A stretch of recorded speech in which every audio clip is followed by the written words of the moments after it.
మన ప్రభు అయిన యేసుక్రీస్తు నామములో చేరిన పరిశుద్ధులందరికీ వందనాలు తెలియజేస్తూ ఉంటున్నాను.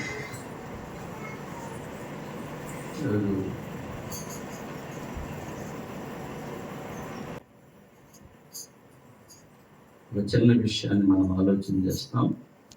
నిర్గమకాండం 17వ అధ్యాయాన్ని కొంత భాగాన్ని చదువుకుందాం. తీసి చూడాలి,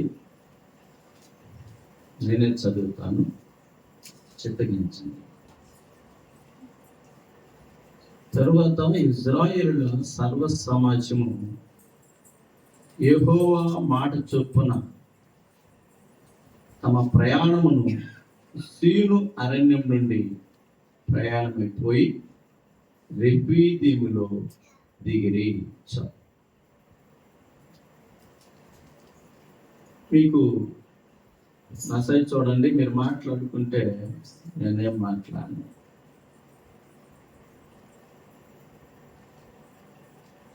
మీకు తెలుసు, ఇశ్రాయేలీయులు ఐగుప్తులో దాస్యంలో ఉన్నారు. 340 సంవత్సరాలని రాయబడింది. దేవుడు వారి మొర విని మోషేను పంపించి ఆ దాస్యము నుండి విడిపించారు. వారు ఎర్ర సముద్రమును పాయలు చేసి ఐగుప్తుల బారి నుండి దేవుడు విడిపించారు. ఇప్పుడు వీరు స్వతంత్రులై తమ ప్రయాణాన్ని కొనసాగిస్తూ ఉన్నారు. ఆ భాగంలోనే మనం దీన్ని చదువుతున్నాం. 17వ వచనం మొదలు చదువుతాం, చూడండి. తరువాత ఇశ్రాయేలీయుల సర్వ సమాజము అని మాట్లాడబడింది. తరువాత అంటే అంతకుముందు ఏదో జరిగింది. అంటే మనం 16వ అధ్యాయాన్ని చూస్తే 16వ అధ్యాయం కూడా ప్రారంభంలో అలాగే ఉంటుంది, తరువాత అని మాట్లాడతారు. ఈ యొక్క నిర్గమాకాండంలో ఎక్కువ సార్లు తరువాత అనే పదం వాడబడతా ఉంటుంది. అంటే దానికి ముందు ఏదో జరిగింది అని. అంటే మనం చదివినటువంటి ఈ 17వ అధ్యాయానికి ముందు సీను అరణ్యంలో మొదటి చదివితే 16లో, తర్వాత ఇశ్రాయేలు సర్వ సమాజం అంతయు ఏలీము నుండి ప్రయాణం అయిపోయి వారు ఐగుప్తు దేశముల నుండి బయలుదేరిన 2వ నెల 15వ దినమున ఏలీము నుండి సేనాయికి మధ్యనున్న సీను అరణ్యమునకు వచ్చిరి. అంటే 17వ అధ్యాయంలో ఆ తరువాత అన్నదానుకున్నటువంటి విషయం ఏంటంటే సీను అరణ్యంలో ఉన్నారు. ఈ సీను అరణ్యంలో ఉన్నప్పుడు జనులు మనకు తెచ్చుకున్నవన్నీ అయిపోయాయి. ఐగుప్తు నుండి మా దగ్గర ఉన్నటువంటి తిండి, కొన్ని అక్కడ గోధుమలు, ఇలాంటి ఉల్లిపాయలు, ఇంకా ఏమంటాయమ్మా సామాన్ అంతా అయిపోయింది. ఐగుప్తు నుండి తెచ్చుకున్న సామాన్ అంతా అయిపోయింది, తినడానికి మా దగ్గర ఇప్పుడు ఏమి లేదు అని అనుకున్నా. అది 16వ అధ్యాయంలో ఉన్నటువంటి ప్రాముఖ్యమైన విషయం. ఇప్పుడు ఏమన్నాడంటే మోషే, అవును మీకు అయిపోయింది కనుక నేను దేవునికి ప్రార్థిస్తాను.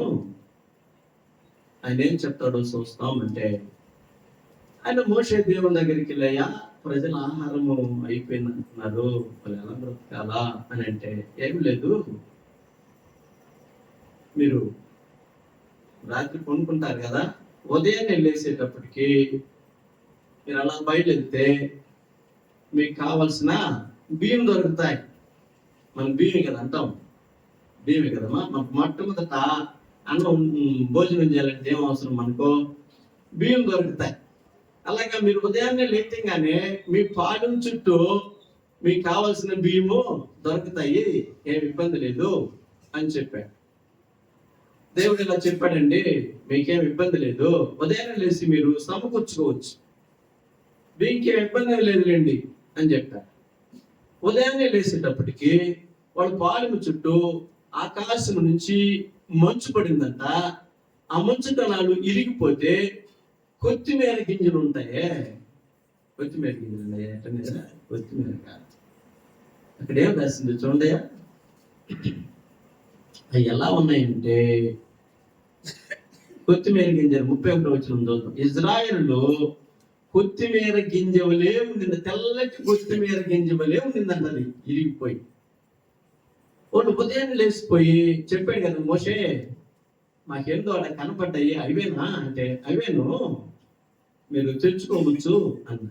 వీళ్ళు అందరు వెళ్ళిపోయారు కదా, వెళ్ళిపోయి అందరు జోరుకుంటూ అంటున్నారు, ఇదేంటి మనం ఎప్పుడు చూడలేదే, ఇదేంటి అంటూ సంచిలో నింపుకుంటా ఉన్నారు.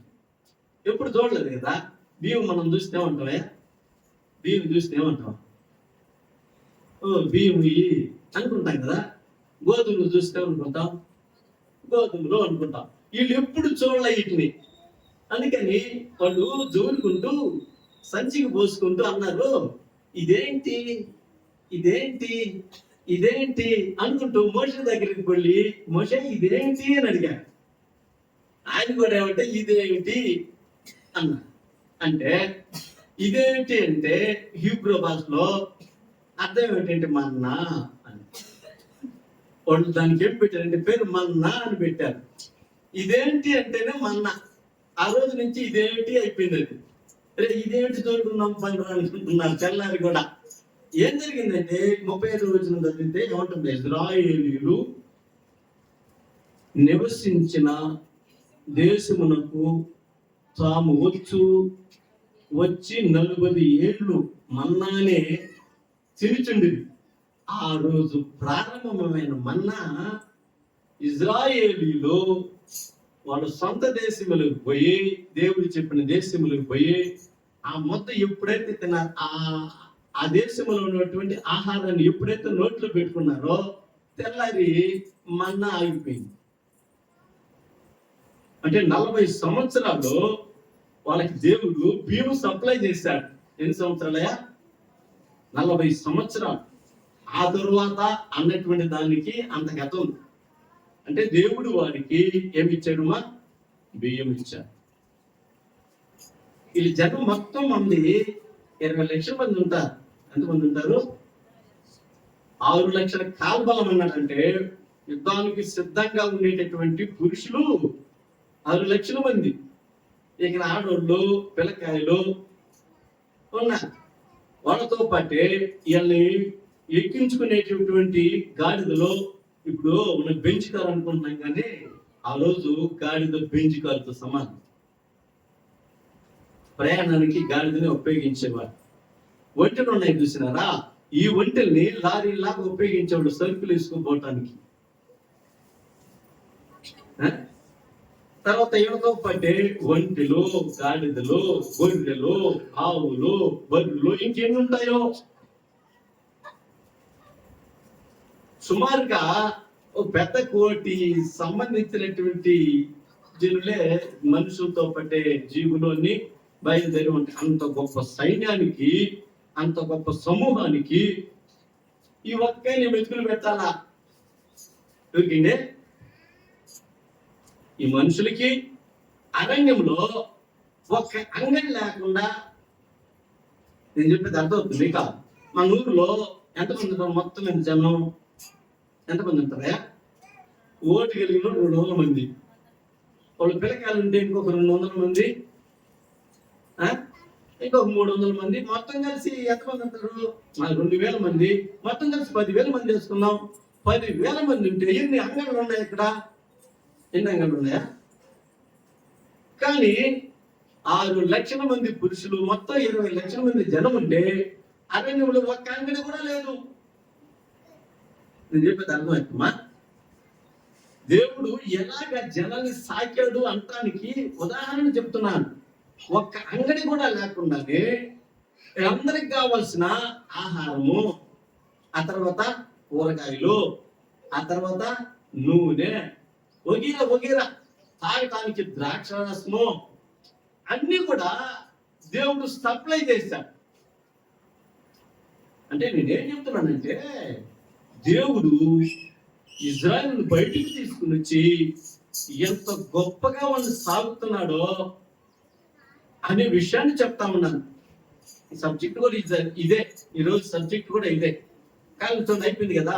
ఆ 16వ అధ్యాయంలో ఏముందంటే, ఆ తరువాత అనే మాటకి ముందు మీకు చెప్పా, ఆయన మన్నాను కురిపించాడు, వాళ్ళకి కావలసిన ఆహారాన్ని ఇచ్చాడు. అంటే కొంతకాలం అయిపోయింది. అసలు ఇంకా మీకు ఒక చిన్న విషయం చెప్పడం మర్చిపోయా. అరణ్యంలో ఎటు పోవాలో, వీళ్ళు ఐగుప్తులో ఉన్నటువంటి వాడు, ఈ అరణ్యాల్లో ఎటు పోవాలో తెలియదు వాళ్ళకి. ఎటు పోతే ఏమంటుందో కూడా తెలియదు. ఈ రోజుల్లో ఈ ఫోన్లో గూగుల్ మ్యాప్ అని, గూగుల్ ఏంటంటే ఆ మ్యాప్ తీసుకొని ఎటైనా వెళ్ళిపోతున్నారు. కానీ ఇప్పుడు ఇది వచ్చింది, కానీ నాకు 20-30 సంవత్సరాల సంగతి ఇది కూడా తెలియదు. కానీ ఇజ్రాయేల్ ఆ రోజు గూగుల్ మ్యాప్ పెట్టి నడిపించాడు దేవుడు. నీకు అర్థమవుతుంది చెప్పేదా? ఆ రోజు ఇజ్రాయేల్ పైన మేఘం ఉండేది. ఏముండేదా?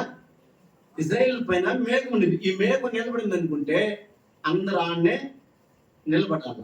మేఘం బయలుదేరింది అనుకో, అప్పుడు వెంటనే మూట అంతా సర్దుకునేసి ఒట్టెల మీద, గాడిదల మీద, అన్ని వాళ్ళు వండుకున్న సామానైనా సరే, వండుకున్న అన్నమైనా సరే వెంటనే పెట్టుకునేసి బయలుదేరాల్సిందే. అయ్యా మేము ఉంటాం, ఇప్పుడే ఆడిపోతాం, మా యామి కాలిపోతున్నారు అని చెప్పి ఉండిపోతాం అనే పరిస్థితి ఏమిలే. కాలు కూడా వీళ్ళు బండి మీద చేసుకుంటూ పోవాల్సిందే. మేఘం బయలుదేరింది అనుకో, వీళ్ళందరూ కదిలి పోవాల్సిందే. అంటే ఈ మేఘము దోవ చూపిస్తుంది అనమాట. మనకు ఫోన్లో చూపిస్తుంది, మీకు తెలియకపోవచ్చు, తెలీదు. అలాగే మనం అలాగే వెళ్తున్నట్లే ఈ మేఘాన్ని బట్టి ఇల్లు దోవలు వెళ్ళిపోతా ఉంటారు. ఆ రోజే గూగుల్ మ్యాప్ ఉందండి. ఇంత జనానికి నేను అనుకున్నాను, చాలా అనుభవం ఏంటంటే, ఆఖరికి పశువులు కూడా ఏసీ అనుభవించాయి. అది నా ఏంది, మనుషులే కాదు ఏసీని అనుభవించింది. ఏసీ ఇప్పుడు మన ఇంటికి పెట్టుకోవాలంటే చాలా ఖర్చు అవుతుంది, కానీ ఇంత గొప్ప సమూహానికైనా ఏసీ పెట్టాడు. అర్థమైంది నేను చెప్పాయా? ఇంత గొప్ప సమూహానికి రాత్రులైనా లైట్లు వేసాడు.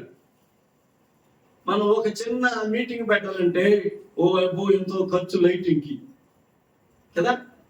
కానీ అంత గొప్ప సమూహానికి ఆయన రాత్రులు లైటింగ్ వేశాడు. ఇంత గొప్ప సమూహానికి ఎండ తగలకుండా ఏం చేస్తున్నాడు, ఆ రోజే ఏసీ పెట్టేస్తున్నాడు. ఏసీని ఇప్పుడు కనుక్కున్నారేమో, దేవుడు ఎప్పుడో ఇజ్రాయేలుకి ఫస్ట్ లోనే పెట్టేసాడు. బయటికి తీసుకొచ్చిన తర్వాతనే ఏసీ పెట్టేసినాడు. బయటికి వాళ్ళని తీసుకురావటం అని వాళ్ళకి లైటింగ్ ఏర్పాటు చేశాడు నైట్. కనుక ఆయన అద్భుతమైన కార్యాలు నేను చెప్తున్నాను. దేవుడు ఇజ్రాయేలీయులల్లా ఆయన చేసినటువంటి అద్భుత కార్యాలు ఆశ్చర్యమైనటువంటి విషయాలు. ఈరోజు ఎవరు చేయలేరు అట్లా. ఏ మనుషుడు అలాగే చేయలేడు. అయిపోయింది కదా. అలాగా మన్నా ఇచ్చాడు. వాళ్ళు అన్నారు, ఈ మన్నాను చూసి, మన్నా ఎటువంటిదంటమా అపురూపమైనది అని రాస్తా. ఎంత నేను మీకు చదివించాను. కానీ ఆ తర్వాత మోషే చెప్పాడు, అయినారా మనం మన దేశంలోకి పోయిన తర్వాత ఈ మన్నా మనం తిన్నామని గుర్తుగా ఒక పాత్రలో దాన్ని జాగ్రత్త చేసి పెట్టండి అని చెప్పాడు. అది మనస్సులో కూడా, నిబంధన మనస్సులో కూడా ఉందన్నమాట. కనుక నేను సబ్జెక్టులకు వచ్చేస్తున్నాను. ఇక్కడంతా ఏం చెప్పానంటే, దేవుడు తన ప్రజలను పోషించటంలో, నడిపించటంలో ఏమాత్రం ఇబ్బంది పెట్టలా. సో ఇప్పుడు వచ్చేసి 17వ అధ్యాయంలో ఆ తర్వాత అనే దానికి నేను విషయం చెప్పా. ఆయన మన్నాన్ని ఇచ్చాడు. మన్నా అంటే ఇదేంటి అని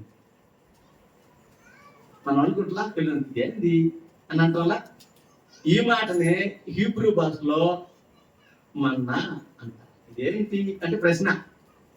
మన్నా అనే ప్రశ్న, ఇదేంటి ఇదేంటి ఇదేంటి. ఆడవాళ్ళందరూ దాన్ని అన్నానికి రెడీ చేసుకుంటే, ఇదేంటమ్మాయి ఇదేంటమ్మాయి ఇదేంటమ్మాయి అన్నారంట.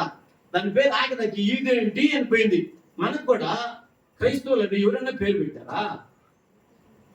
మనం క్రైస్తవులని మనం పిలవబడుతున్నాం. ఏదైనా నువ్వు పెట్టుకున్నా పెట్టినా లేదయ్యా.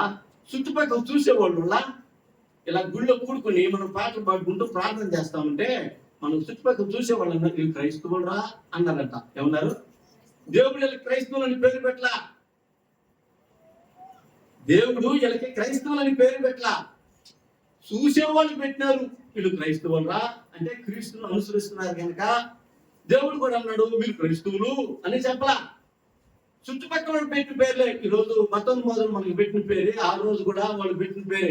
మనకై మనం పెట్టుకున్నది కాదు, దేవుడు మనకై పెట్టిన పేరు కాదు. మీరు మార్గంలో ఉన్నారా బాబు, మార్గాన్ని అనుసరించండి రా బాబు అని చెప్పాడు అంతే. కనుక 17వ అధ్యాయంలోకి వచ్చేస్తే అది చిన్న విషయం ఉంది. ఈ విషయాన్ని చెప్పేసి ముగించేస్తాను. ఎందుకంటే అటు తర్వాత అన్న విషయాన్ని మీతో మాట్లాడేశాను. ఇప్పుడు వాళ్ళు ఎక్కడికి వచ్చారమ్మా అయినా రెఫీదీములో దిగిరి. సీను అరణ్యం నుండి మేఘం బయలుదేరింది. ఆ మేఘం కింద వీళ్ళు ఏం చేసినారు, రెఫీదీము అనే ప్రాంతం దాకా వచ్చారు. మళ్ళీ నైట్ కొంచెం దేవుడు ఇసులు పట్టిస్తుంటాడు. నైట్ ఏం చేస్తుంటాడా, ఇసులు పట్టిస్తుంటాడు. పొద్దు పోయింది అనుకోండి, దేవుడు ఆగుతాడు, లైట్ వేస్తాడు, స్విచ్ చేస్తాడు అనమాట. ఇందా మేఘం పోయి ఆ మేఘం అగ్నిస్తంభం అయిపోతుంది. ఆయన స్విచ్ చేసినప్పుడు వీళ్ళందరూ ఏం చేసి తెచ్చుకున్న ఆహారం అంతా తిని అలా రెస్ట్ చేసుకుంటారు. దేవుడు ఇబ్బంది పెట్టలేదు అని. ఆ తర్వాత ఉదయాన్నే ఏం చేయాలి వీళ్ళు, ఉదయం ఏం చేయలే, నీళ్ళు వేయాలా, మళ్ళా బయటికి పోతే వీళ్ళు ఏదైతే ఉన్నారో ఆ ప్రదేశంలో మన్నా కూర్చుంటుంది. ఆ మన్నాన్ని కూర్చుకోవాలా, వండుకొని రెడీ అయిపోవాలా. రే మేఘం ఒక 2 గంటలకి తగ్గి రెడీ అవుతురా, ఎప్పుడు అది బయలుదేరుతుందో మనం సగం ఉడికినా సరే ఎత్తుకొని వెళ్ళాల్సిందే అని చెప్పేసి వీళ్ళు చాలా తొందరపడి ఇజ్రాయేల్ అది సంగతి చెప్పేది. ఇజ్రాయేలీయుల గురించి మీకు చెప్పాలంటే నిర్గమకాండం 1వ అధ్యాయంలో ఏమంటాడు, ఇజ్రాయేల్ స్త్రీలు ఐగుప్తు స్త్రీల వంటి వారు కాదు, వాళ్ళు చురుకైన వారు అని రాస్తాడు. చురుకైన వారు మంత్రస్వాములు వాళ్ళ ఇంటికి రాకముందే కుక్కిరి మెక్కిరి అనుకున్న పిల్లకాయల్ని కంపు చేసుకుని శబ్దం రాకుండా నోరు పెట్టేసి జాగ్రత్తగా కాపాడేస్తారంట. అంటే ఇజ్రాయేల్ స్త్రీలు వాళ్ళు చురుకైనటువంటి వారు ఏకువనే లేస్తారంట. కావాలంటే సామెతల గ్రంథం ఆఖరాలో అధ్యాయంలో మాట్లాడింది.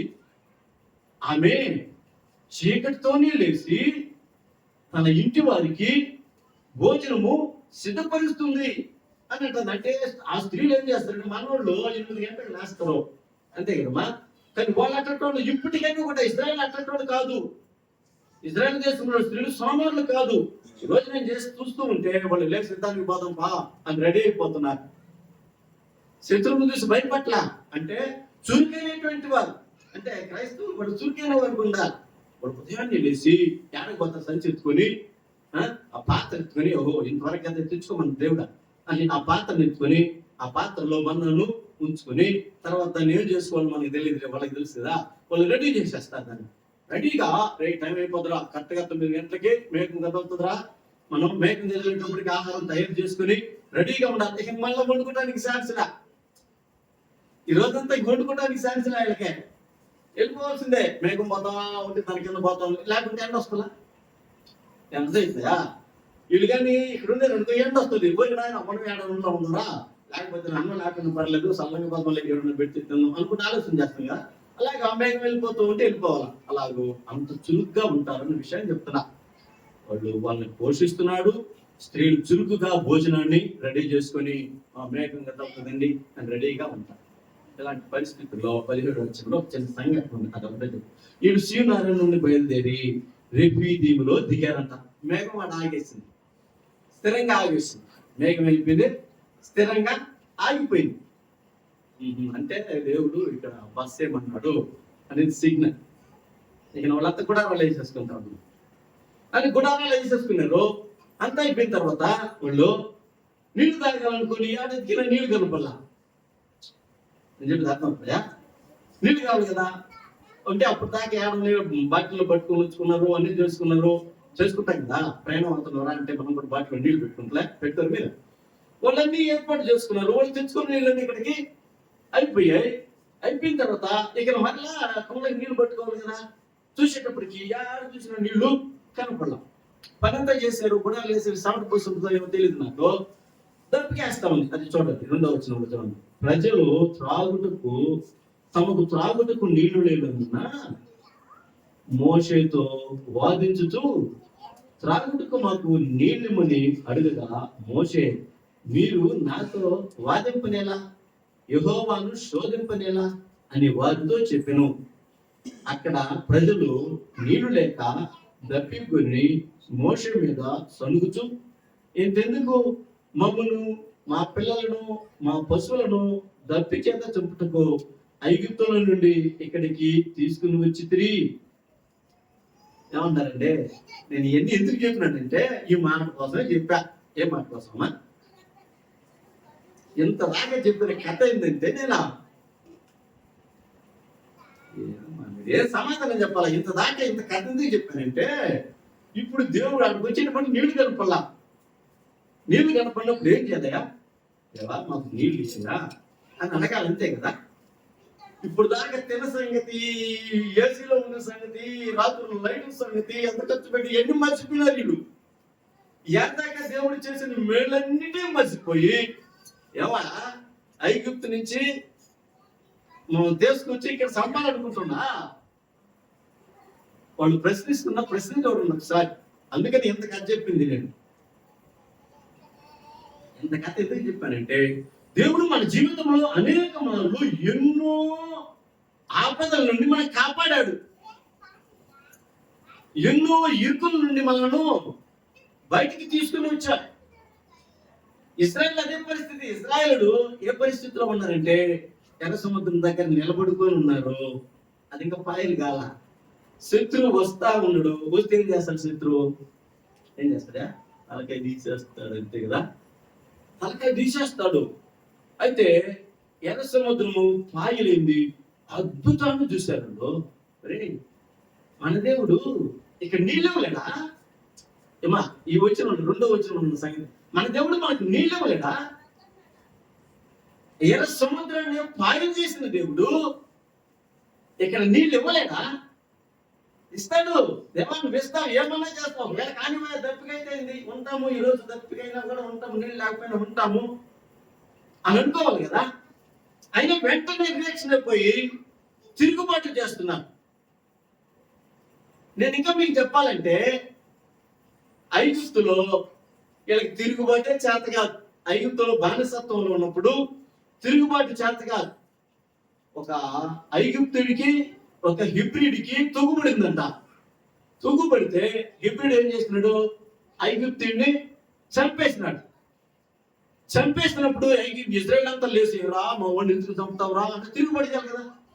ఇప్పుడు అంతే కదా. నేను నుంచి మేము కొట్టాను అనుకో, నువ్వు అటు పోయి ఇటు పోయి నన్ను నేర్చుకుని వచ్చేస్తాయా, ఎందుకు పెడతారా అనరా? అంటారా లేదు? చెప్పండి, అంటారా లేదయా? అయితే ఎంతమంది జన్మాట ఐగుప్తులో ఉంటే ఇజ్రాయేలీడు ఒక్కడిని, ఆ యొక్క ఐగుప్తీయుడు ఒక ఇజ్రాయేల్ని చంపేస్తే, ఒరే మనకు ఎందుకు వచ్చిన కర్మరా నాయన, వాళ్ళు మనల్ని కూడా చంపేస్తారు అని చెప్పి కిక్కిరి మిక్కిరి అనుకున్నాం అనేటువంటి ఇశ్రాయేలు ఇప్పుడే చేస్తున్న తిరుగుబాటు స్టార్ట్ అయింది. విరుగా తిని అన్ని చేసేటప్పటికి ఏం చేసినారా అంటే, కడుపు కాలితే తిరుగుబాటు చేయరు మనుషులు. కడుపు కాలుతుంటే తిరుగుబాటు చేయడు. బిర్రుగా తిన్నాడు అనుకో, బావని చెప్పి ఏం చేస్తా చూస్తున్నారా అంటారు. అందుకనే ఏస్కేల్ గ్రంథం 16వ అధ్యాయంలో మిమ్మల్ని ఇలా పోషిస్తే, మిమ్మల్ని ఇలా అలంకరిస్తే, నువ్వు గర్వించి, నువ్వు మదించి యెహోవా ఎవరు అన్నమాట. ఏంటంట అక్కడ చాలా సంగతులు ఉన్నాయి, వదిలిన విషయాలు వెళ్ళిపోతే నాడు వెళ్ళిపోయినాను అనుకో, ఏడవదు కదా. కనుక మనుషుడికి కడుపు కాలుతుంటే తిరుగుబాటు చేయడు, కడుపు నిండా తింటే తిరుగుబాటు చేస్తాడు. ఇజ్రాయేలుని ఐగుప్తు ఆ యొక్క ఎర్ర సముద్రం నుంచి దాటించి మన్నానిచ్చి, వాళ్ళకి రాత్రులు ఎలుతురునిచ్చి, పగలు ఎండ తగలకుండా మేఘాన్నిచ్చి, ఈ రకంగా పోషించుకుంటూ వస్తూ ఉంటే, ఒక స్థలానికి వచ్చి నీళ్ళు లేకపోతే వాళ్ళు సునుగుతూ ఉన్నారు, గొణుగుతూ ఉన్నారు. నేనేం చెప్తున్నాను మీకు? చిన్న సమాచారం ఈ దినాన్ని చెప్తున్నాను. చిన్న సమాచారాన్ని మీతో చెప్పాలనుకుంటున్నాను. చూడండి, వాళ్ళు ఏం చేస్తున్నారు? అసలు ఆ స్థలానికి దేవుడు ఎందుకు తీసుకొచ్చాడు వాళ్ళని? దేవుడు ఆ స్థలాన్ని, నీళ్లు లేని స్థలానికే తీసుకొచ్చాడంటే దేవుని ఉద్దేశం ఏదో ఉంటుంది కదా. నన్ను తీసుకొచ్చాడంటే దేవునికి ఏదో ఇక్కడ చేయబోతున్నాడు, ఏదో చేయబోతున్నాడు దేవుడు అని ఆలోచించాలి కదా. మిమ్మల్ని తీసుకొచ్చాడంటే దేవుడు మనల్ని ఏదో చేయబోతున్నాడు అని ఆలోచించాలి కదా. బుద్ధి లేనట్టుగా ఇప్పుడు దాకా తిన్నవన్నీ మర్చిపోయి ఆయన చేసిన విషయాలన్నీ చూసి, మహా అద్భుతాలు చూసి, మహా ఆశ్చర్యకారాలు చూసి, ఆకాశం నుండి ఉదయాన్నే ఏం చేసినారు, ఉదయాన్నే జరిగింది ఏంది, ఏడుకు వచ్చినా కూడా మన్నా దొరికింది. నేనేమైనా కష్టపడ్డానా దీనికోసము, దీన్ని జోరుకుంటున్నానే. ఈ దేవుడు మన కోసం ప్రతిరోజు ఆహారాన్ని ఇస్తానే ఉన్నాడే. అయ్యా నీకు కృతజ్ఞత అన్న బుద్ధి కూడా లేకుండా ఏదైతే అంత పెట్టలేదో తక్కువైందండి. ఏమన్నా ఒక ముక్క తక్కువైతే నేను అంట్లో ఒక ముక్క తక్కువ, పక్కనోడికి 3 ముక్కలు వేసినట్టు నీకు ఒక్క ముక్క వేసినాడా, నేను వేసినానా ఏమంటున్నావా? అలా అయిపోయింది పరిస్థితి. ఇస్రాయేల్ అంటున్నారు, ఏమయ్యా అంటే కమెంట్కి వచ్చేసాడు. వాళ్ళు చేసినారు, ఏమయ్యా ఈ స్థలానికి తీసుకొచ్చాడు, కూర్చోబెట్టావు, మాకు నీళ్లు లేవు, నేను చాటుని తీసుకొచ్చినట్టున్నావా అన్నిచ్చా, మేము వాటికి మాకు సమాధులు లేవా, ఐగుప్తులు సమాధులు లేవా మాకు అన్నట్లుగా మాట్లాడినారు. అదే సంగతి. నేను ఏమంటున్నానంటే, దేవుడు ఒక మనుషుడికి ఏదైనా ఇబ్బంది కలిగిస్తున్నాడంటే అక్కడ ఏదో చేయబోతున్నాడు దేవుడు. నీ కొరకు నా కొరకు ఒక శ్రమ మన మీదకి వచ్చిందంటే అక్కడ ఏదో ఒక కార్యమును, నీకు ఒక అద్భుతాన్ని చూపించాలని దేవుడు ఆలోచిస్తున్నాడు. అది విషయం నేను చెప్పేది అంటున్నాను. నేనేం చెప్పట్లేదు, మీకు 100 విషయాన్ని చెప్తున్నా అంతే. అక్కడికి వచ్చేటప్పటికి నీళ్ళు లేవు, వీళ్ళకి దప్పికేస్తా ఉంది, దేవుడు ఎండిపోతుంది. నిజమే, నోరు ఎండిపోతుంటే 4 పక్కల చూసి నీళ్ళు అనుకుంటున్నాం మనం. నీళ్ళు కూడా 4 పక్కల ఎత్తికేశారు, ఎట్టు చూసినా నీళ్లు కనపల్లా, ఇసుగు పడి వచ్చేసినారు. మోషే బతులు కదా, మళ్ళీ స్థలంలో దించవా అంటే మోషే దించాడా ఏమా, మోషే దించాడా? అది కూడా మీకు అర్థం కావాలి. మోషే దించాడా కాదు కదా. మేఘం వచ్చింది, మేఘం అంటే యెహోవా ఆ స్థలాన్ని మీకు ఇచ్చాడు. మోషేకి ఏం తెలుసు, నాకు కూడా ఏం తెలుసు బాబోయ్, ఆ మేఘం వస్తుంటే మీలాగా నేను కూడా మేఘం కింద వస్తున్నా అంతే. నేను చెప్పే విషయం ఏంటంటే, దేవుడు ఒక సమస్యను మనకు ఉంచాడంటే దాంట్లో ఒక అద్భుతమైనటువంటి ఒక కార్యాన్ని మన మధ్య చేయబోతున్నాడు అనేది అర్థం. ఇలా అప్పటికప్పుడు గుర్తించలేకపోయారు. కానీ మోషే ఏమంటాడంటే, చూడండి సార్ 4వ వచనం. అప్పుడు మోషే యెహోవాకు మొరపెట్టుచు, ఈ ప్రజలను నేనేమి చేయుదును, కొంతసేపటికి నన్ను రాళ్లతో కొట్టి చంపుదురు అని. ఏడదాకా వచ్చేసినారంటే వీళ్ళు ఏడదాకా వచ్చేసినారా బాయ్, లక్షణంగా ఏదో పని చేస్తున్నాం, పాట చేస్తున్నాం, ఏదో సొంతం పడుకున్నప్పుడు తింటామండి మేము. నువ్వు వేడికి తీసుకొచ్చి మమ్మల్ని పెట్టేసావు, నీళ్ళు లేక ఇప్పుడు మేము అందరం ఒక్కసారి చచ్చిపోతున్నాము. ముందు నిన్ను చంపేస్తే పోద్ది, మాకంటే ముందు నిన్ను చంపేస్తే పోద్ది. అందరూ రాళ్ళు ఎత్తుకున్నట్టున్నారు. ఏదో ఒకటి చేయి, లేకపోతే రాళ్ళు తీసుకున్నాను. రాళ్ళు అనేది శిక్షకు గుర్తు అనమాట. ఆ యూజులు చేసే పని అనేది రాళ్ళు కానీ తీసుకుందంటే ఎందుకు వచ్చిందిరా కదా అంటే, ఇప్పుడు మోషే తప్పు చేశాడు అనమాట. మమ్మల్ని ఇక్కడికి తీసుకొచ్చి అంటే మోషే మీద తప్పు మోపేశారు. మమ్మల్ని అక్కడికి తీసుకొచ్చినావు కదా, అందుకోసం నీళ్ళు నువ్వే అయ్యాలా, లేకపోతే నువ్వన్నా సావాలా అని చెప్పేశాడు ఆయన రాళ్ళు తీసి. ఏమన్నదే, రాళ్ళతో కొట్టి చంపుదురు అని. ఇప్పుడు అందుకు యెహోవా, నీవు ఇశ్రాయేలు పెద్దల్లో కొందరు తీసుకుని ప్రజలకు ముందుగా భూము, నీవు నదిని కొట్టిన ఈ కర్ర చేత పట్టుకుని పొమ్ము, ఇదిగో అక్కడ హోరేబులోని బండ మీద నేను నీకు ఎదురుగా నిలిచెదను. అర్థమవుతుంది కదా మీకు విషయం. అంటే ఏదైనా ఒక శ్రమను మనలోనికి దేవుడు పంపించాడు అని అంటే ఆ శ్రమకి సంబంధించిన పరిష్కారం ముందుగానే ఆయన ఎత్తిపెట్టి ఉంటారు. అంటే లేట్ అవుతుంది అన్నమాట. మనము ఎదురు చూడాల్సిన అవసరం కొంచెం విసుగు పడకూడదు. కష్టం వచ్చినప్పుడు, నష్టం వచ్చినప్పుడు ఇంకేలా వ్యాధి వచ్చినప్పుడు మన దేవుని ప్రజలం కదా, దేవుని ప్రజలు ఎలా ఉండాలో వాళ్ళు చూపించరా, ఇజ్రాయేలు చూపించరా, దేవా నువ్వు ఎర్ర సముద్రాన్ని చీల్చి మమ్మల్ని రక్షించావు కదా, ఇక్కడ నీళ్ళు లేకపోతే ఏమవుతుందయ్యా, ఆకాశము నుండి నువ్వు నేలను కురిపించగలవు అని ప్రార్థన చేసి ఉండాల్సిందోడు. అంతే కదా, అంతేనా కదా?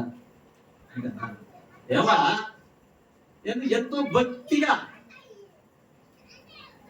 ప్రార్థన చేస్తున్నాను, ఎంతో నీతిమంతుడిగా నేనున్నాను, అయితే నాకేంటయ్యా ఈ జబ్బ, నువ్వు ఏం దేవుడు అయ్యా, ఇది వాడు మాట్లాడిన మాట. జబ్బు వచ్చింది, జబ్బు వస్తే ఏమన్నారు, నువ్వేం దేవుడు అసలుకి,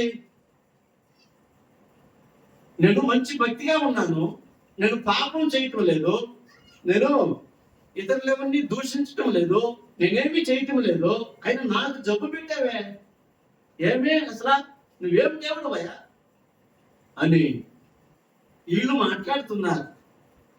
అంటే కష్టం రాకూడదన్నమాట మనుషుడికి.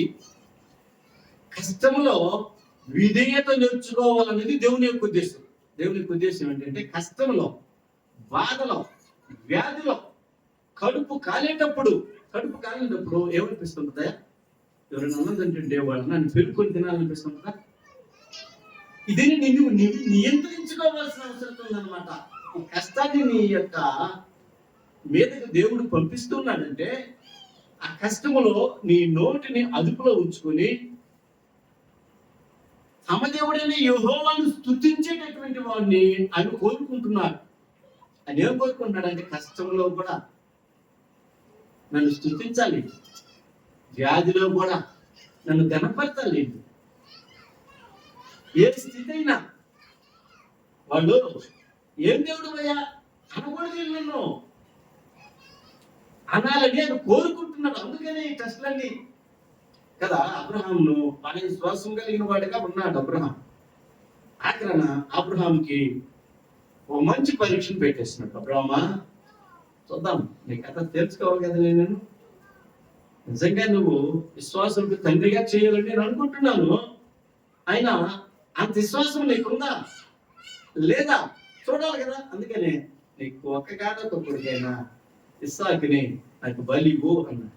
అంటే నువ్వు విశ్వాసంలో కొనసాగుతూ ఉంటే, నిజంగా నువ్వు విశ్వాసం అయితే దానికి ఒక పరీక్ష ఉంటుంది.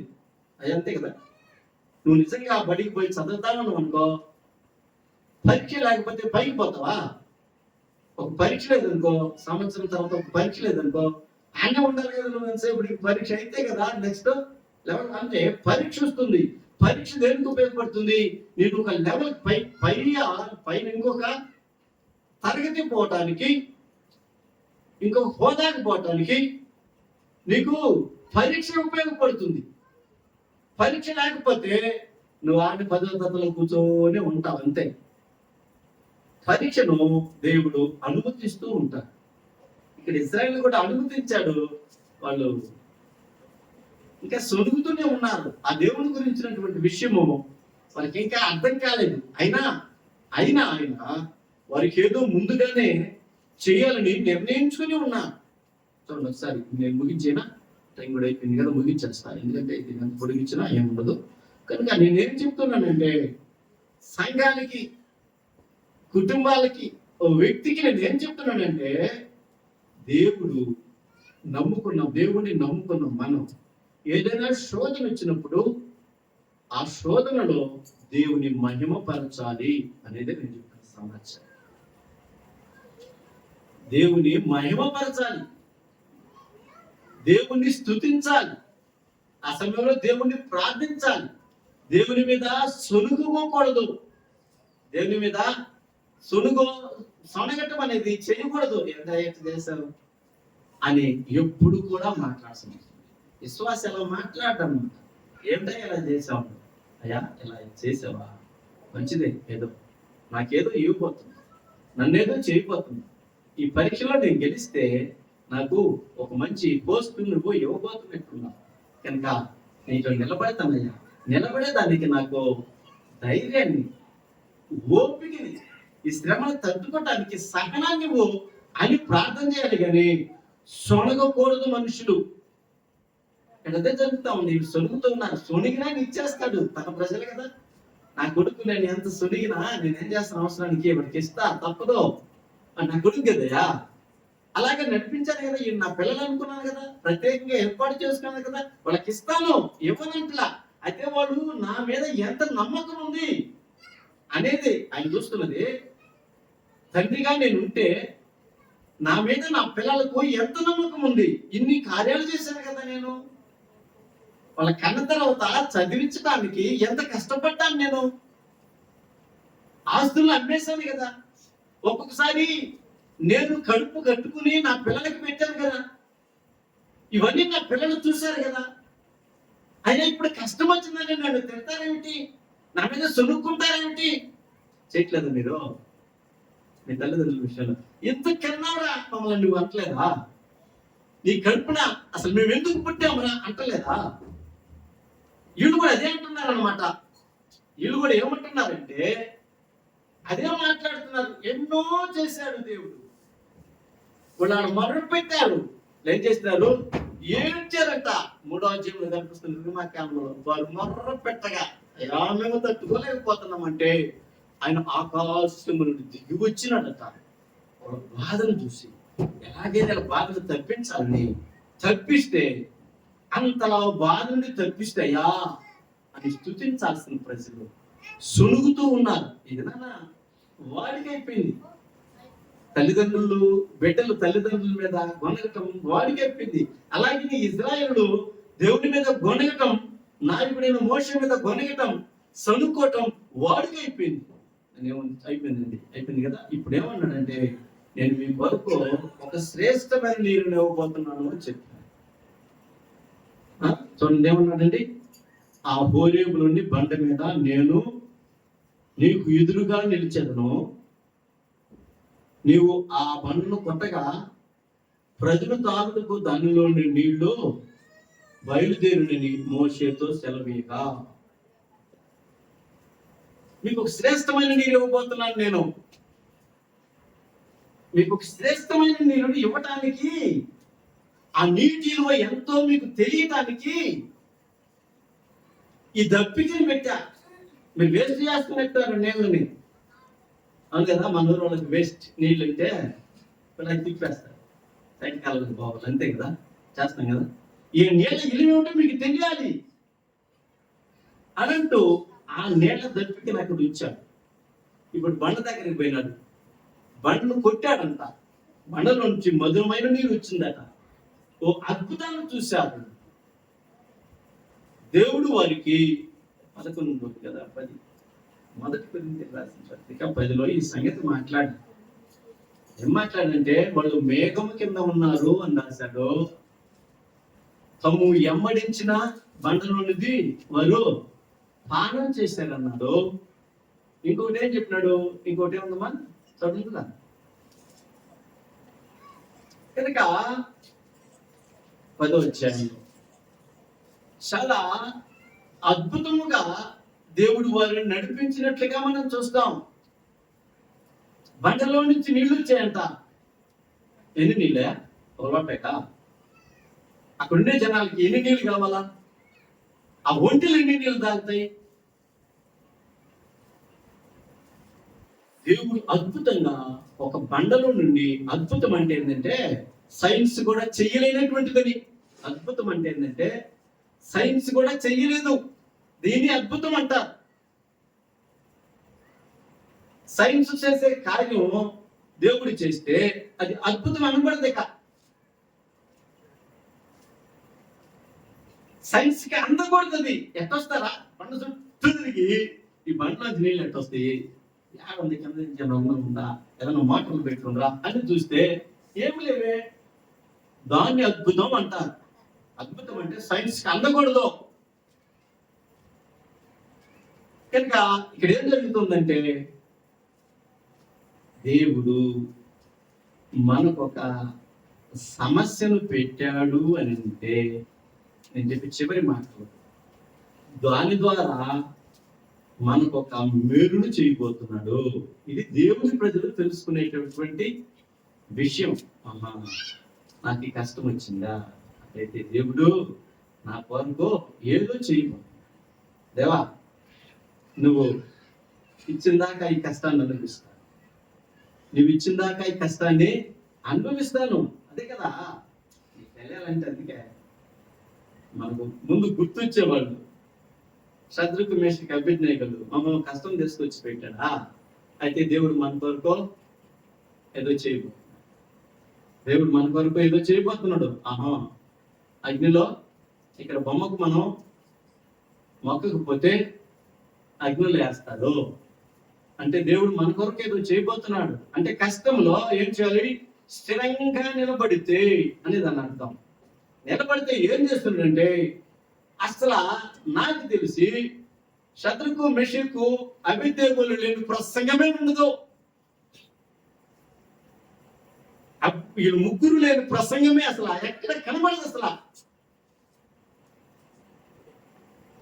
ఏ ప్రసంగంలో ఏడో కొత్త మెరుపుగా ఒక మాట ఒకటి అనాల్సిందే.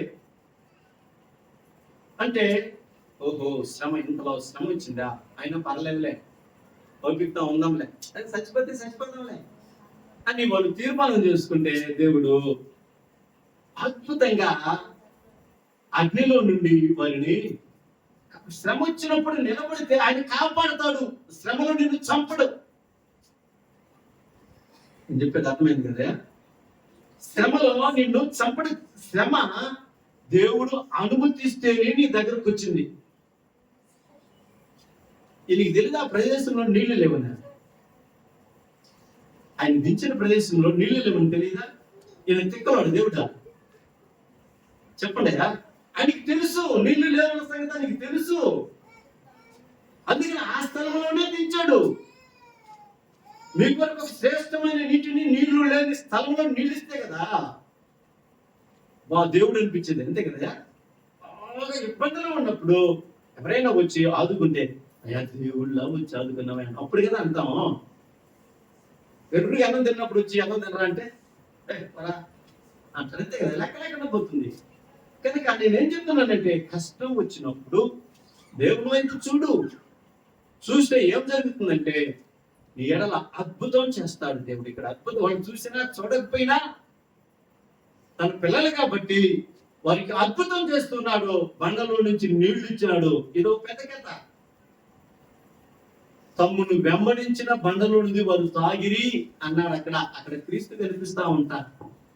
అక్కడ ఏం కనిపిస్తా ఉన్నాడంటే, ఆ దినాన కూడా ఇజ్రాయేలీయులను క్రీస్తు ప్రభు వారు వెంబడిస్తూ ఉన్నారు.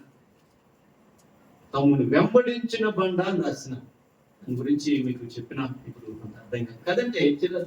అక్కడ ఉన్నటువంటి విషయం ఏంటంటే, ఆ బండ గురించి ఎవరేస్తారంటే, సిలువలో క్రీస్తు ప్రభు వారిని కొట్టబోయేదానికి మాదిరిగా ఉన్నది.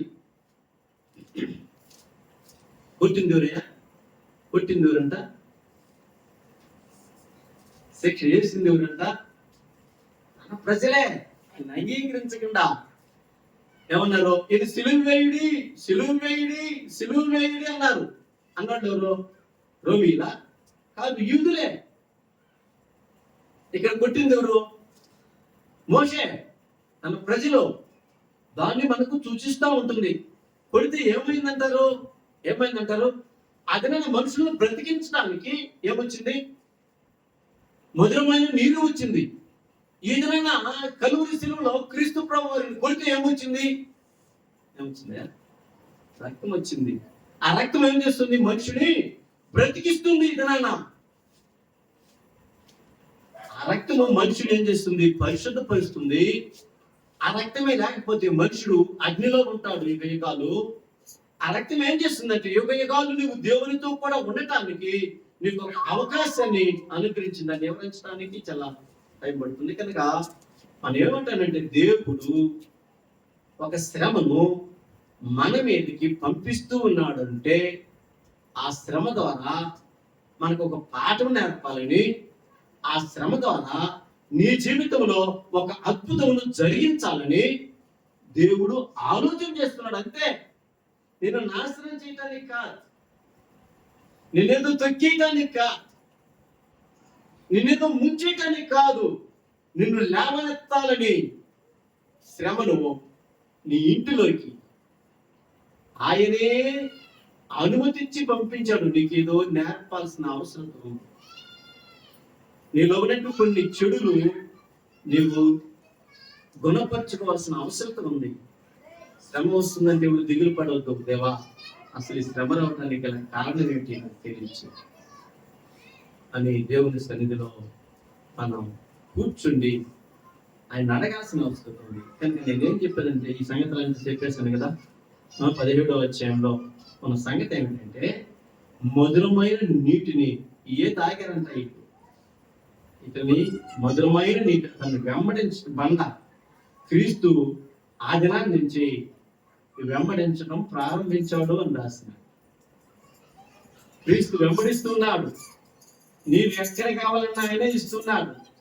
ఎక్కడన్నా చేదు నీళ్లుంటే వాటిని మధురంగా మారుస్తున్నాడు. కనుక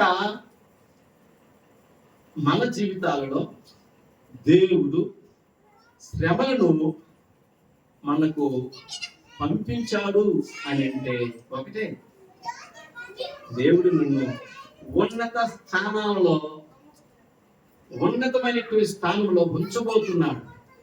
కనుక ఈ శ్రమను నేను అంతే కదయ్యా, అంతేనంటారా? పరీక్షకి ప్రిపేర్ అవ్వాలంటే చాలా కష్టం అయిపోతుంది కదా. కష్టమైపోతుంది, చాలా కష్టపడతా ఉంటారు రైతులు వాళ్ళు. కష్టపడి అది రాసేసిన తర్వాత దానికి సంబంధించిన రిజల్ట్ వస్తే నువ్వు పాస్ అయ్యావు, నీకు పలానా ఉద్యోగము వచ్చిందంటే నువ్వు ఎంత సంతోషపడతావు? అంటే సంతోషపడాలంటే ముందేం చేయాలి? కష్టపడాలి. కష్టపడితేనే అంటే పరీక్షించబడాలి. పరీక్షించబడితేనే దానికి సంబంధించిన ఫలితం వస్తుందని మీకు తెలియజేస్తూ ఈ యొక్క అధ్యాయంలో మొదటి భాగాన్ని చదువుతాం. చూడండి. సర్వ సమాజము రెఫీదీములో దిగి ఉన్నారు. ఇప్పుడు ఏం జరిగింది? 17వ వచనంలో, అప్పుడు ఇజ్రాయేలు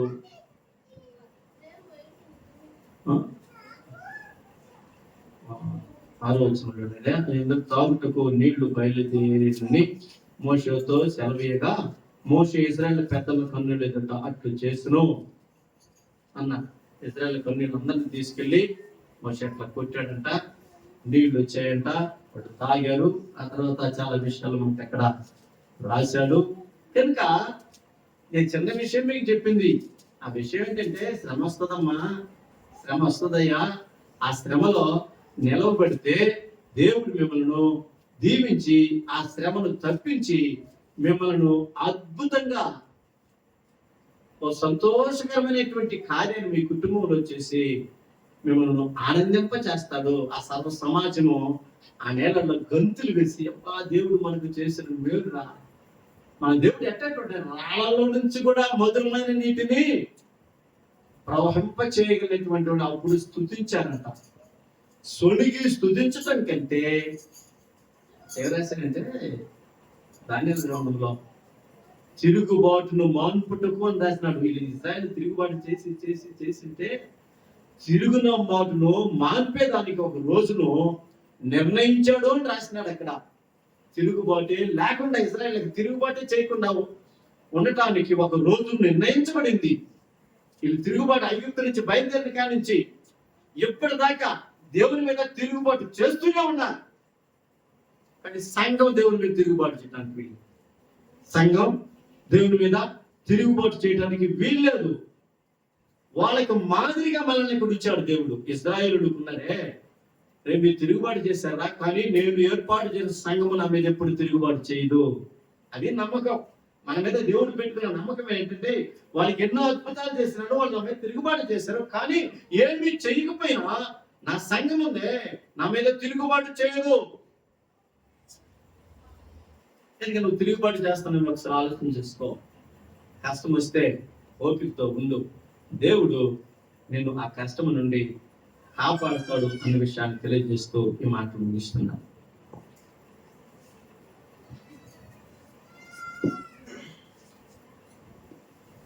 సమయంలో ప్రభు కృపను బట్టి ఇంతవరకు శ్రేష్టమైన దేవుని మాటను మనం విన్న దాన్ని బట్టి దేవునికి మహిమ కలుగును గాక. ప్రత్యేకించి ప్రియమైన వాళ్ళారా, దేవుని బట్టి దేవుని విషయమైన ప్రతి కృపలకు మనం విడలుగా లేక దేవుని దాసులుగా ఉన్నట్లుగా మనం ఆయనకి లోబడి ఆయన ఆయన ఎడల భయభక్తులతో మనము జీవించాలి. అనేకమైన పరిస్థితుల్లో ఇజ్రాయేలులో వారి జీవితం లేక వారి ప్రయాణంలో ప్రభు వారికి తోడై ఉన్నాడు. వారు దేవునికి లోబడిన విధానాన్ని బట్టి, దేవుని విషయంలో వారు దేవునికి భయపడిన విధానాన్ని బట్టి వారు అనేకమైన సందర్భాలలో పోషించబడ్డారు. అనేకమైన సందర్భాలలో వారు కాపాడబడ్డారు.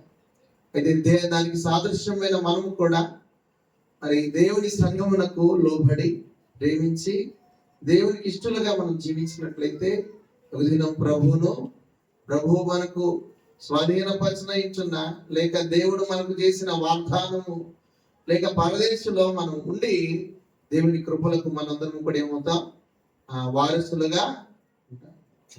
ప్రార్థన చేస్తాం. హల్లెలూయా.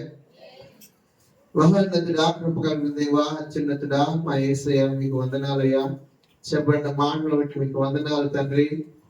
మరి హృదయాలలో మీరు నీరు కట్టి నువ్వు ఫలించటకు సహాయం చేయండి.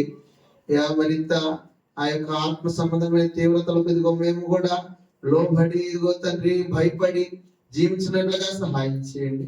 అనేకమైన ఇదిగో ప్రభా అనాలోచనలకు లేక దుష్కార్యులకు దుష్క్రియలకు మేము దాసోహం కాకుండా కేవలం నీ కృపలకు నీ ప్రేమకు ఇదిగో ప్రభా మేము దాసోహం ఉన్నట్లుగా సహాయం చేయండి.